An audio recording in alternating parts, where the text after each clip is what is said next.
اللہ تعالیٰ کا بھلائی کرنا۔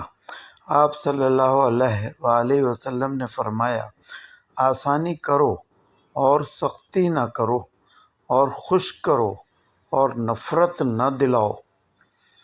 صحیح البخاری حدیث نمبر 69۔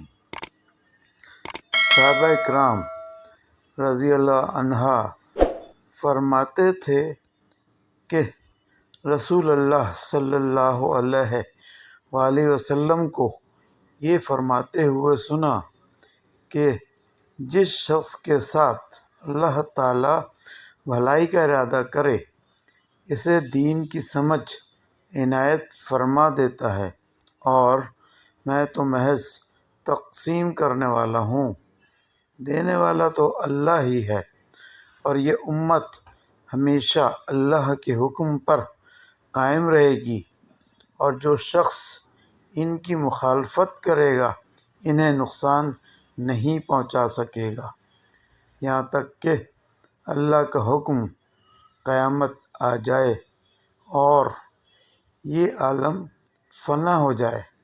صحیح البخاری حدیث نمبر 71۔